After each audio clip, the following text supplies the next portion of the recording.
Nobel Prize winners share their thoughts on how we need to adapt to a post-COVID world.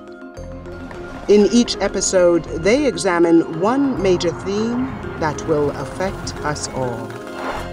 Prepare to be surprised, stretched, and inspired. The main lesson we've learned is that we have to do a much better job of getting ready, not only to help the people who need medical help, but also to help and support the people who are providing care. You can put this under the heading resilience or preparedness or lots of other words. Protocols, I think, are going to be very important for the future. There are protocols for terrorist attacks, for instance. There should be protocols for pandemics. The people who work in these jobs are doing essential work, and we should probably review how they get compensated. There's been just way too much attention to costs and not enough to livelihood and quality of life for these people. Sweden, for example, has a much bigger public sector that includes health workers, and they are better compensated in relative terms than in other economies. Now, of course, if we go down that way, we have to realize that it's not a free lunch. When you have spending on one side, you need to put revenue on the other side. The question then is whether society is prepared to pay the higher taxes to compensate frontline workers. There still is constant gratitude being shown, but does it make those good jobs in the longer term? I doubt it. You want to see something much more concrete in normal situations.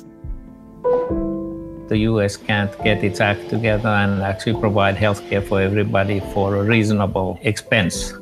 The healthcare system tied to employers, you have to get rid of that and replace it with transportable healthcare so that people can move around and get new jobs and get many jobs at the same time.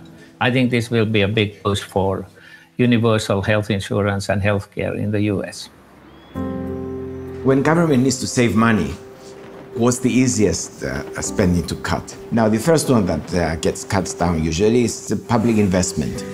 And unfortunately, health comes under public investment in many instances. I think technology is the answer to one of the biggest problems for the developed world, which is the aging population, like me.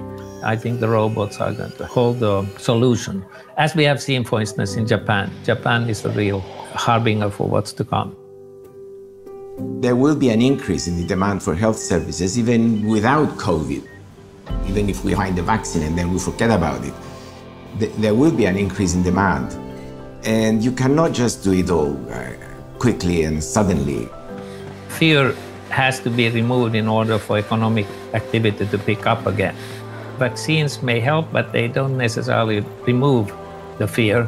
What we need is some better treatment that would take, say, death out of the picture. You know, we're not that far away from a world in which everybody's going to have pre-existing conditions because they're going to study our genetic sequences and discover that you're vulnerable to this and I'm vulnerable to that. If you turn that loose in the private sector, then you'll get just chaos in terms of differential pricing for people being denied certain kinds of health insurance or care and so on. And it seems to me the only way to avoid that is to say we're not going to go down that road. We're going to have universal health care.